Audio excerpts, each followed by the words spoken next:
Baiklah, Assalamualaikum warahmatullahi wabarakatuh. Kali ini izinkan saya untuk membawakan presentasi dengan judul Sistem Komunikasi Digital dalam bidang kesehatan. Saya izin share screen dulu.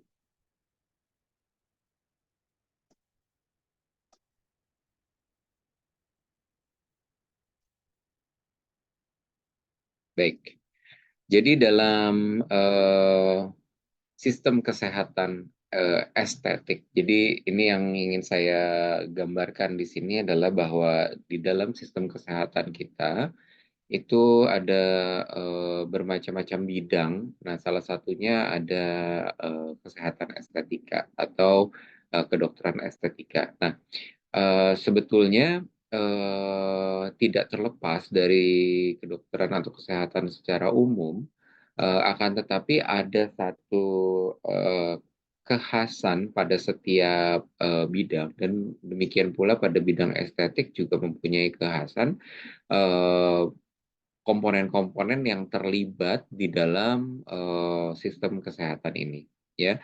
Nah, ini kalau kita, jadi saya mau lihatin dulu dari gambaran besarnya. Yang pertama adalah bahwa di dalam sistem kesehatan yang difokuskan pada bidang estetik itu ada masyarakat itu sebagai pengguna langsung dan penerima efek serta impact dari sistem tersebut, ya. Nah, ini masyarakat secara umum. Dan uniknya adalah pada bidang, kalau misalkan pada bidang-bidang kesehatan yang lain biasanya itu apa namanya, lebih fokus kepada eh, promotif, kemudian kuratif, kemudian preventif dari sisi hal-hal yang kita anggap sebagai sakit secara fisik gitu ya. Nah, kalau bidang estetik ini memang agak sedikit unik karena memang setiap tindakannya baik itu kuratif, preventif, promotif itu dilakukan pada tataran yang estetika gitu. Jadi memang bukan berarti manusianya atau pasien atau masyarakatnya ini terganggu secara fisik atau mental, tapi secara penilaian dirinya atau penilaian masyarakat lain terhadap dirinya yang membuat dia membutuhkan treatment-treatment dalam bidang estetika gitu ya.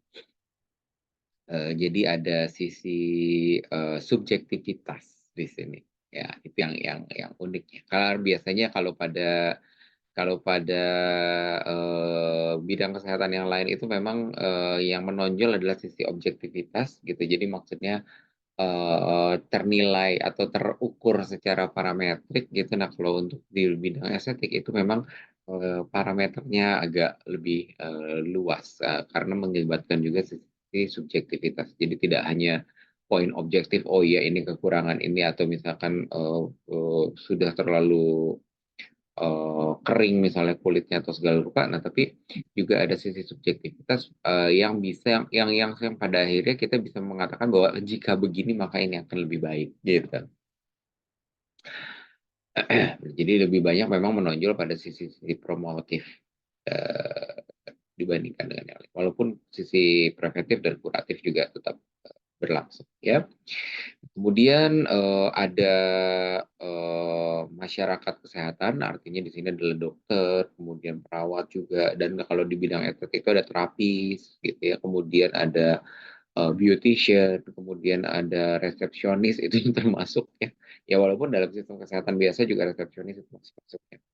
Kemudian eh, siapa mereka itu dalam sistem ini? Ya mereka adalah peneliti, penelaah, dan aplikator serta penunjang dari sistem.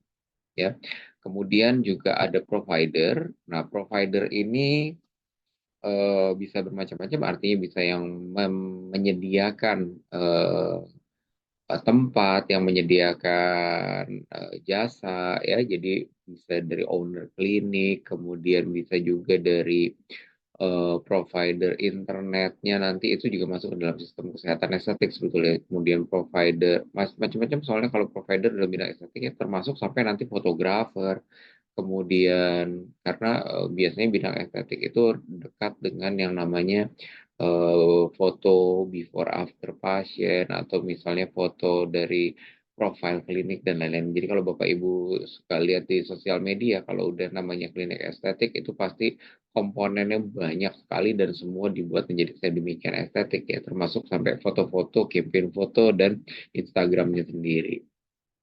Ya, jadi memang ini bidang yang sangat tersier dan luxurious. Jadi memang biasanya orang kreativitasnya lebih banyak berkembang di sini. Ya, kemudian di sini tetap ada negara sebagai regulator dan pengguna tidak langsung dari sistem. Gitu. Jadi negara itu dia berperan juga dalam meregulasi karena semua tindakan estetik, semua apa namanya peralatan, kemudian bahan-bahan yang digunakan dalam bidang estetik itu juga harus diregulasi melalui negara, gitu.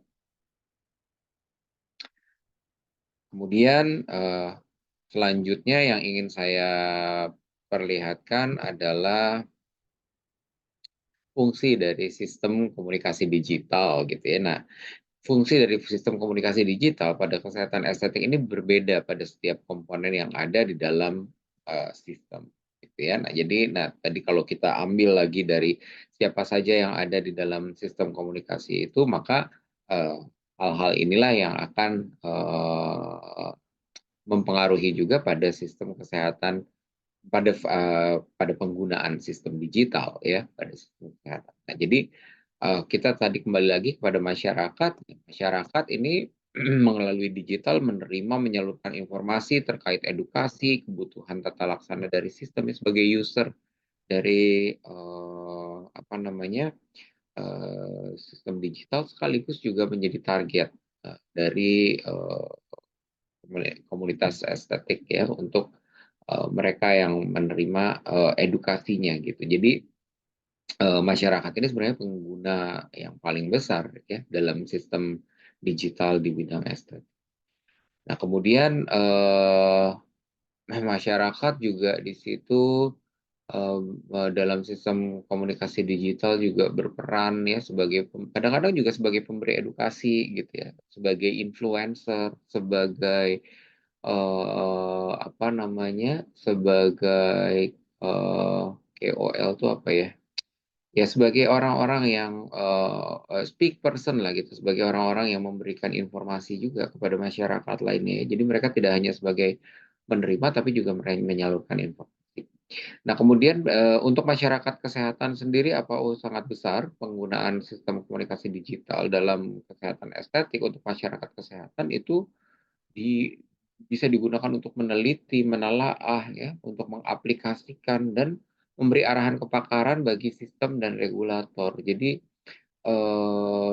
karena di situ diisi dari orang-orang yang memang ahli pada bidangnya gitu, jadi ini juga memberikan masukan kepada regulator, misalnya kepada negara bahwa informasi seperti ini harusnya tidak disebarluaskan, misalnya ya, untuk informasi-informasi yang hoax ya pada bidang kesehatan, misalnya, oh Bapak Ibu kalau mau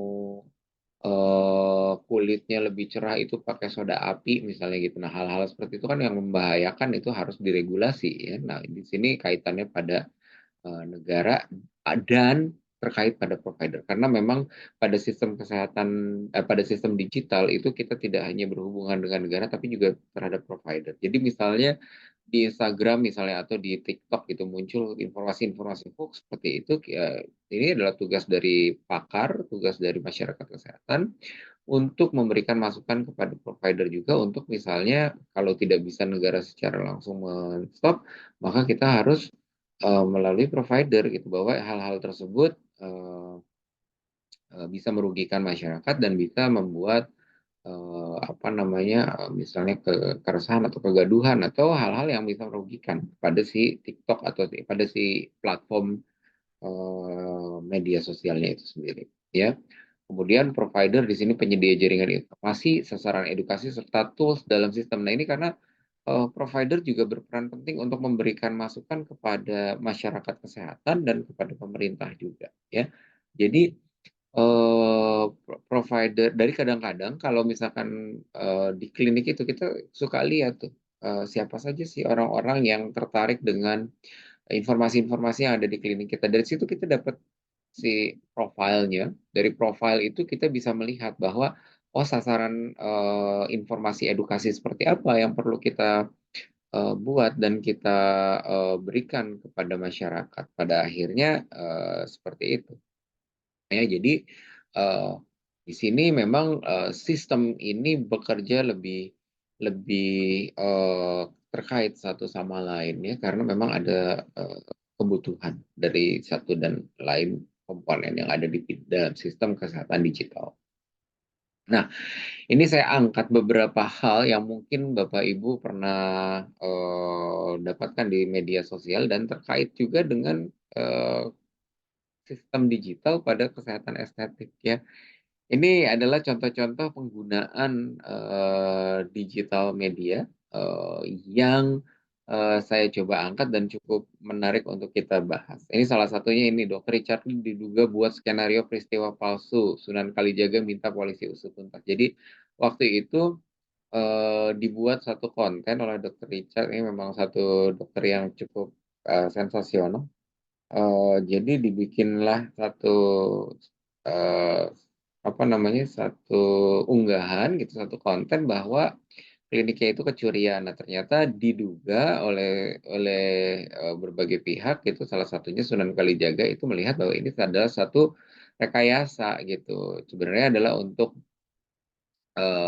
tujuannya untuk mempromosikan klinik. Nah, ini sebetulnya adalah satu bahasan komunikasi yang bagus juga sih kita bahas gitu ya, karena ternyata mempromosikan satu klinik yang notabene adalah kesehatan kecantikan dengan menggunakan cara yang bukan edukasi, bukan juga berkaitan dengan kesehatan, tapi dengan pura-pura di kecurian gitu ya. Jadi orang tertarik atau orang terfokus pada platform yang apa pada konten yang diunggah itu karena kecurian ya bukan karena si kesehatan sendiri. Walaupun di dalamnya ada marketing dari si klinik.